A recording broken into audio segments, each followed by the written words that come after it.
Welcome to the Produce Moms Podcast, where we believe there is a produce mom in all of us.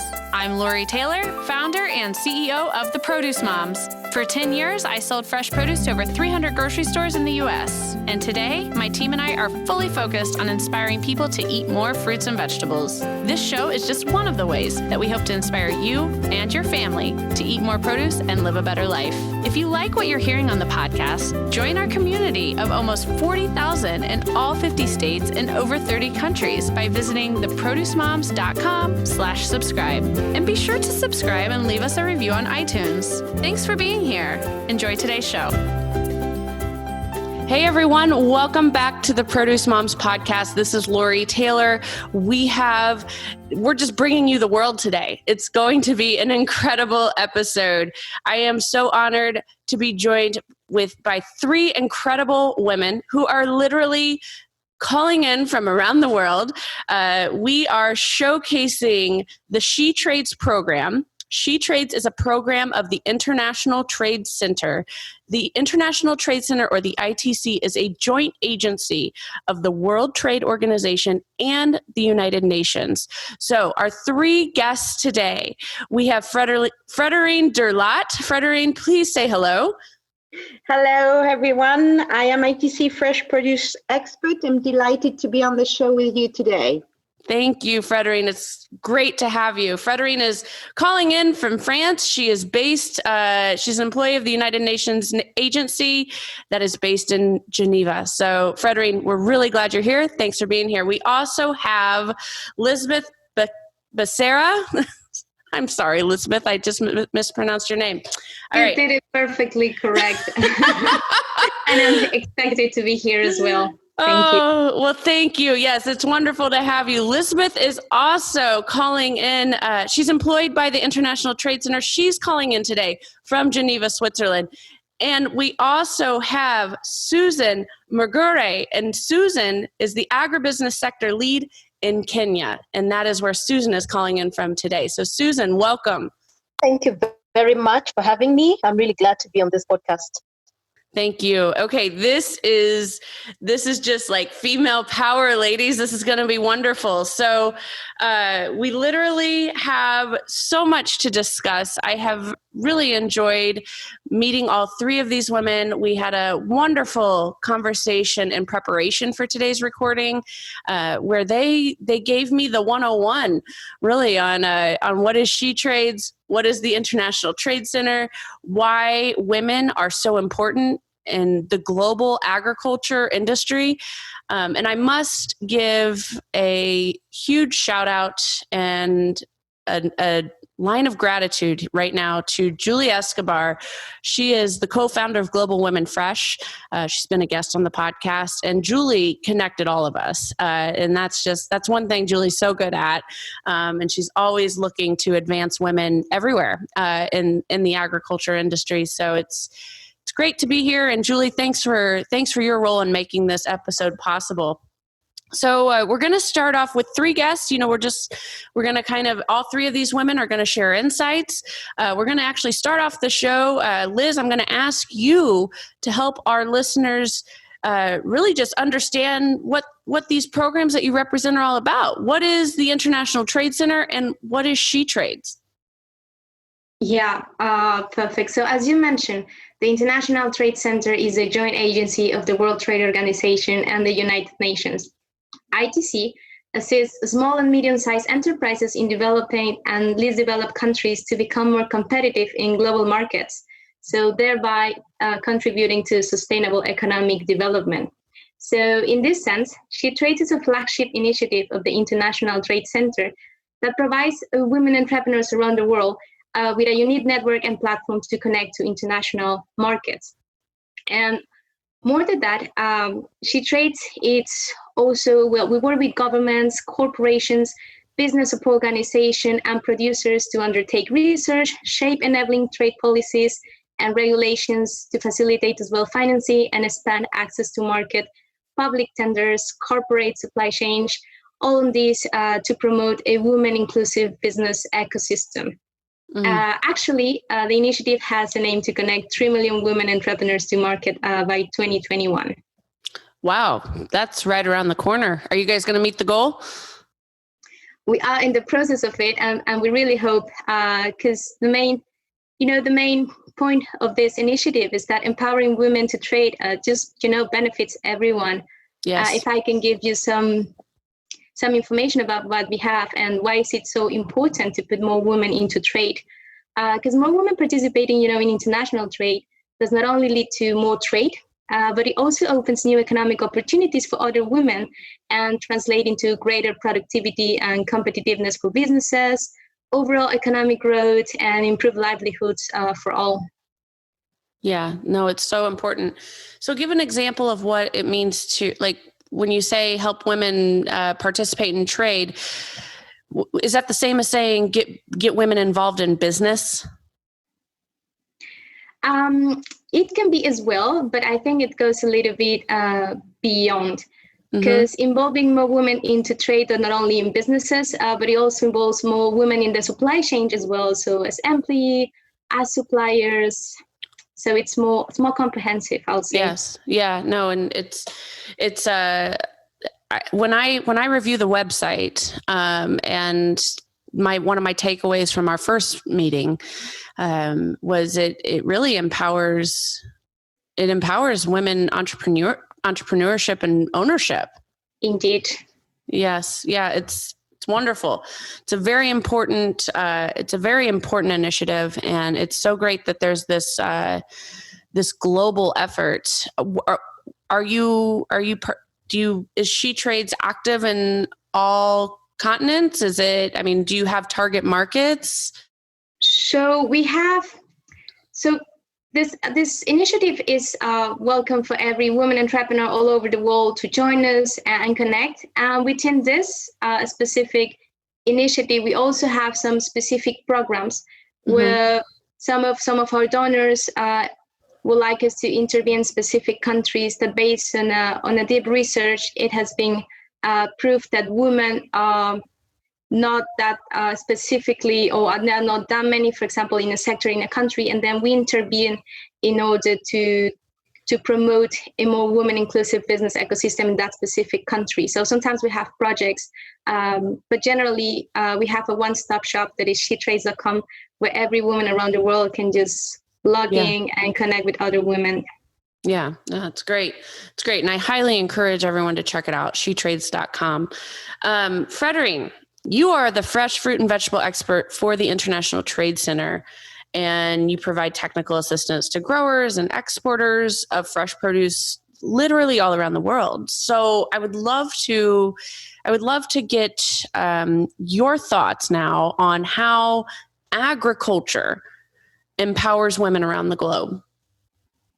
Yes, that's a very important topic. We know that the agriculture sector is underperforming in many developing countries. And one reason is that women do not have equal access to resources and opportunities. The gender gap imposes high costs on the agricultural sector, the broader economy, and even society, as well as women themselves. As we know, women play a critical part in farming operation around the world, not just in fruit and veg, in other crops. And gender equality is essential for attaining food security, nutrition, and achieving the United Nations Sustainable Goals.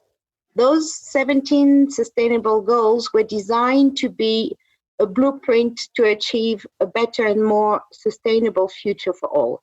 And obviously, women and gender is at the center of this agenda.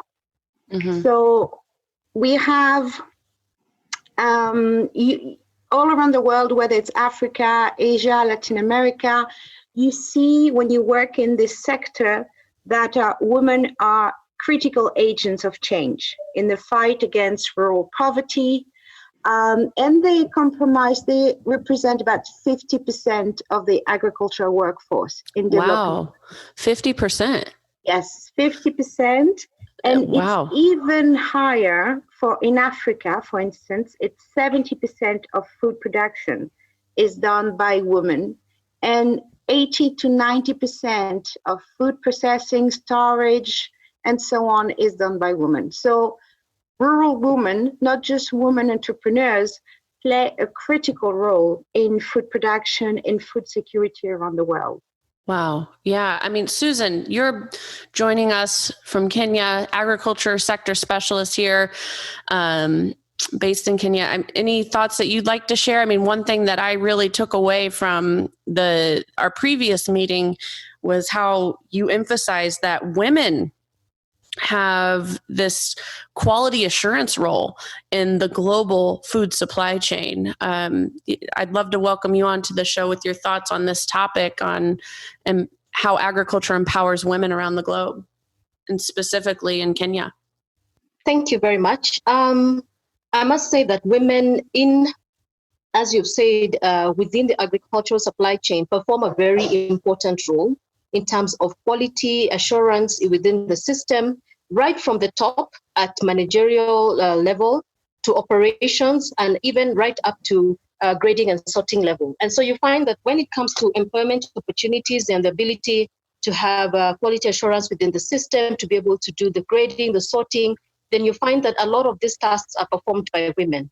And in this case, where we have women-owned businesses being supported by SheTrades Commonwealth program, then you find that the women are mentored by other women to grow either to bigger businesses or to have their own gardens or supply or areas where they're able to supply to the women-owned businesses. So we find, for example, the exporting companies have priority sourcing for some for their produce to get it from women. When it comes to employment opportunities, again, they have priority to have more women employed within their companies to do their work for grading and sorting, and also for other quality jobs. And the other thing that I have experienced directly with the women is that they're able to learn from each other. They're very willing to share information when they get new leads in the market. When they get new information, they're always quick to share it and to tell each other, this is what I've discovered, this is what I've found. And thus, we find a lot of peer learning among the women,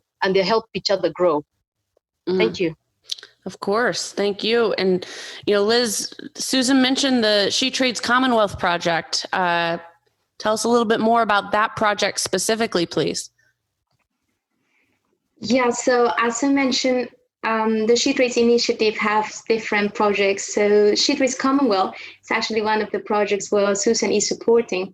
It's funded by the UK Department for International Development, DFID, and it aims to facilitate the participation of women-owned businesses in international trade and increase job creation in Commonwealth countries. And it has a specific focus on Kenya, Nigeria, Ghana, and Bangladesh.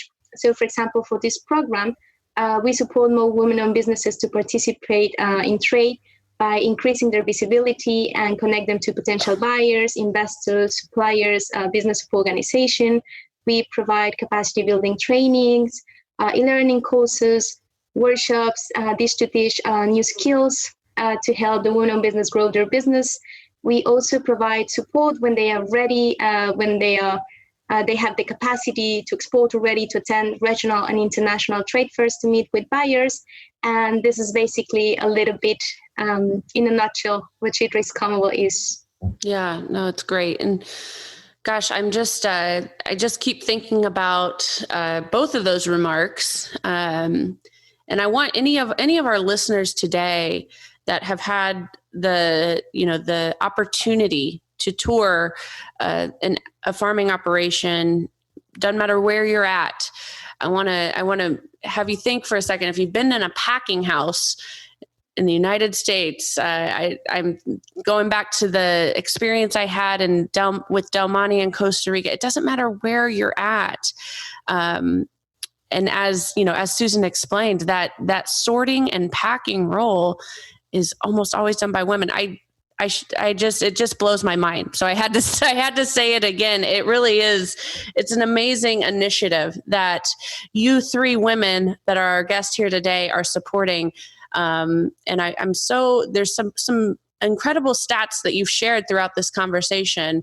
Another one that keeps coming back into my mind is, wow, 50%. I think, Frederine, I think you said it, 50% of the workforce at the global level is female. So gosh, this has just been so much. I'm just soaking it all up, ladies. Frederine, let's talk a little bit about how COVID-19 affected the world. I mean, it felt like it made America stop. That's for sure. And as I watch the news and try to educate myself on what's happening with the COVID-19 pandemic around the globe, it certainly feels like it was everywhere. And I'd love to get your remarks on how that affected the areas that you serve through the International Trade Center. Sure. Tragically, I think everyone has been affected one way or the other by the COVID-19 crisis. Practically, in terms of the exporters we're helping around the world and the producers and the different actors of the value chain, obviously it had immediate practical consequences. I mean, the first one would be obviously the disruption in global, regional, and local demand. I mean, the demand completely collapsed for everything to do with food service. So the food service sector, supplying the hotels, the school, the restaurant, the cafes. Basically, you can see in Europe, demand fell for about 30 to 40%. Wow. Yeah. Obviously, at the same time, the retail market, because they were the sole suppliers of fruit and veg, for instance, increased their sales, but it hasn't leveled off. It has not leveled the field. Correct. The retail market could not catch with the loss of the other markets. And that increased price volatility, those increased prices of fruit and veg for everybody in the shop, this is a consequences that even as consumers and buyers, we see it every day. Other difficulties obviously has been for the exporters, the basic need to transport the produce. Because with the air freight system completely stopping, the fruit and veg that are shipped by air, they are loaded with passenger planes. So no more passenger, no more cargo. So you have, for instance, we have some Ethiopian coffee farmers that cannot get the coffee to the port. And it has a big effect on their cash flow and their ability to trade, and even sometimes to survive as a company. So you had two other main issues would be everything to do with food security and health risk. For instance, in Latin America, farmers are usually of an aging population, 60 plus, and those they are more vulnerable. So all the exporters, the partners we work with have adopted measures to protect the farmers' health. But those leads to increased operating costs and lead time for harvesting the good. It is needed, but obviously it is one of the drawback. And last but not least would be with the demand collapsing, then you have the low availability of cash flow for some of the more fragile exporters. So farmers are not being paid on time, buyers themselves are having problems paying sometimes. And it has some effect on the staff of those exporters, the staff of those pack house you mentioned, the female workers doing the processing and so on. And unfortunately, those female staff, skilled or unskilled, are now usually on unpaid leave in countries where there is no or little social safety net. So it is more than economic consequences. Obviously, it's down to the people, to the health of the people. So the impact is global. And if we're talking strictly about agriculture, it will take months for the whole sector to recover, because even though the demand, is going up slightly now because the US, Europe have eased their lockdown measures, but the shortfall in terms of the harvest, in terms of the planting that's not been done or could not be done properly right now, will have effect in a few months down the line. Yeah. Wow. Just almost speechless listening to that. And I must say, I had no idea that passenger flights were carrying agriculture cargo. I had no idea. So I'm glad that you brought that up too. I mean, my goodness, I can't even, it just adds another layer to, the way that this pandemic has affected us all. I mean, it just really, thank you. You opened up my eyes. I thought I had a big global lens when I evaluated it, but man, it's crazy. And yes, it will take months. It'll take many months for us to recover. So Liz, let's talk about the relationship between SheTrades and Global Women Fresh and agriculture, because like I said at the top of the show, that's how the four of us got connected, because of the role that I personally have in Global Women Fresh and the catalyst that Julie Escobar has been for getting, women like me to think about agriculture at the global scale. So let's talk about how the SheTrades program is working with Global Women Fresh in agriculture. Yeah, so we started working with Global Women Fresh, I'll say almost around a year ago, when we attended one of the fresh produce trade fairs. That time was Asia Fruit Logistica, I remember, in Hong Kong. And we contacted the organizers because SheTrades wanted to host a session on women. And the organizers actually told us there's already one session for women in the fresh produce, and it's going to be held by Global Women Fresh. This is how they connected us with Julie Escobar. We started talking. Julie came to the headquarters in Geneva. She told us about the initiative of Global Women Fresh to connect, inspire, and empower women. And since then, it has been a very fruitful partnership. Global Women Fresh has leveraged, for example, their expertise and the network to enhance the capability of some of our members. We have been providing joint capacity building and mentoring to women-owned companies. We work in topics such as global trends, global production. I think something that reminds me a lot, now with this COVID crisis, we immediately partnered with them to provide a series of webinars with very comprehensive information of what was going on in the moment. So as Global Women Fresh, there are many women leaders that are in different parts of the value chain, in different parts of the world, and it was invaluable, all the information that they were sharing with all the producers. So supply chain disruptions, so some opportunities, cash flow, how to manage it, how to think leadership, how to deal with crisis management when all this is happening.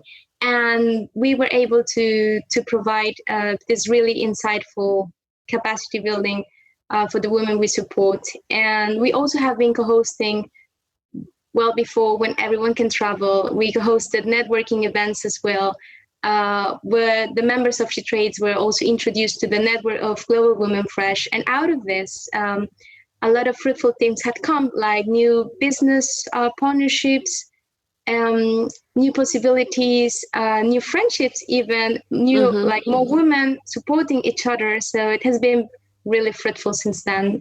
We're really thankful as well with Global Women Fresh, and it's amazing the work they do. Thank you. Yeah, I agree. So I'd love to bring the mic back to Susan, and we're actually going to start. We're going to have to start wrapping up the show, ladies. It's been truly such a pleasure having you all on the show. But Susan, before we close, and I'd like to get all three of you to answer this question: what's one thing you want all women to know? Susan, we'll start with you if you don't mind. Thank you. The one thing that would like all women to know is that the power of networks, the power of just coming together to exchange ideas, coming together to hold each other's hand, not only during difficult times, but even during business transactions, during times when you don't know what to do with a customer, when you don't know what to do with your production, when you don't know what to do in your technical expertise. The best way is when we come together as women, then we grow together and we're able to make a big difference in the world. Frederine, what's one thing you want all women to know? I'll try to be very practical here. I think, we know that the world is runs on money, and whether we like it or not, it's our reality. But I want to put a message to the woman as a consumer, because as a consumer, you're in charge. It's very important to know where the products you consume come from, and when possible, to make an informed shopping decision, whether you know whom you're buying your products from, as there are many small producers out there, and by buying from them or from companies that source from them, you're supporting in your own way the development of families, communities everywhere. It's quite interesting to note that when women work around the world, statistically, they invest 90% of their income back into their families, compared only with 35% for men. Wow. So by sourcing from women businesses, you're supporting economic progress, expanding markets, health, education for everyone involved. And last but not least, I mean, whether your voice as a consumer, whether you're a housewife, you're a working mom, you're a single mom like myself with 3 young ladies at home, your voice is more important than you realize, because you make a difference every day. You don't have to work for the United Nations to do that, just by buying the food for you and your family. And food companies around the world are paying attention more and more to your concern about helping communities, the environment, the social welfare of their workers, without forgetting the basic desire for good, healthy, and safe food. So my advice is make the most of that. Enjoy, compare, and listen to your kids. They always have great ideas about changing the world. I love that. Thank you. All right. Lizbeth? I think after Susan's and Frederine, what I would like to enforce as well is the important role as well of the consumer, right, to support women in the ag value chain.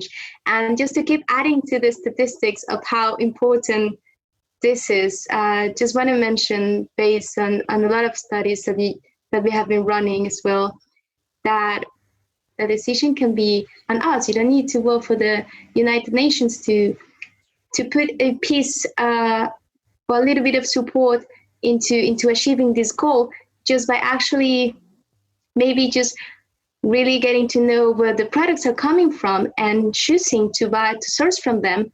That really makes a change, and it'll be really important as well as we see all the great things that come out of supporting women, out of supporting each other, and the impact it has in families and communities.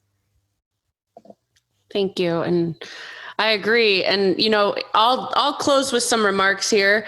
I think every time I've met the smartest woman I know, something like what just happened today on this show occurs, where I meet another set of brilliant women. And I'm humbled. I was extremely educated. My mind was opened in a bigger, more global way. And, you know, there was one thing that was said to me. I was having a really bad day when I was employed at Indianapolis Fruit Company. This was probably 8 years ago, when I was just getting the Produce Mom started, and I was crying at work, and a gentleman that I worked with saw me, and he was like, "What's going on?" I was like, "I can't do this." And he cut me off and he said, "You can do this. You want to know why?" I said, "Why?" And his response to me was, "Because you're a mom and moms can do anything." And I lean on that a lot, but I'm actually, you know, I take it a step further after a conversation like this. And it's not just moms that can do anything. It's women that can do anything. And this conversation, these programs, these global leaders that joined us on the show today, they're making the world a better place, and they have that commitment to purpose. And I'm just so grateful and honored that we could have this conversation today. So, you know, ladies, we always let our guests kind of have the final goodbye. It was just such a powerful show. So I really appreciate your time, and I look forward to our next conversation. But please say goodbye to our listeners. And I'd like to remind everyone too, you can learn more about SheTrades by visiting SheTrades.com. Thank you for that. If I may start, that was a real pleasure and a real eye-opener for everyone. And don't hesitate to check out our website. We are a United Nations agency, so it's not to make money, but there are plenty of free tools for exporters that would be very useful for any woman out there or anyone who wanted to start a business. Don't hesitate. Go and check the website. If you have any questions, you don't hesitate to contact us. Thank you very much for having us. Thank you. This is Liz. A little bit also following up on what Frederine was saying. Through the SheTrades.com, our app is open for every single women-owned businesses around the world, or for any woman entrepreneur that has a small business idea and don't know how to start with. We offer a lot of capacity building for free, how to start a business, marketing, export logistics, you name it. We offer it for free. The whole point of this is to support other women achieve their goals. And this is what we offer. So feel free to explore our webpage and join our community. Thank you, everyone, for being with us today. And this is Susan. Thank you so much for having us. And just to emphasize that there are lots of other resources also within the International Trade Center. We have produce maps, we have information on market trends and market requirements, standards and rules and regulations. And all this is available for women for free in developing countries and at a very minimal fee for other people in other countries out of Africa. And so we really want to have everybody benefiting from these initiatives that are under the International Trade Center. And thank you so much for this opportunity to speak to all your listeners. Thank you. Thanks for joining us on this episode of the Produce Moms Podcast. If you or someone you know would like to be a featured guest, just send an email to lori@theproducemoms.com. We know there is a produce mom in you because there's a produce mom in all of us. Join our community on Facebook and all social platforms. Help us change the way America eats. Thanks again for listening, and we'll see you next time.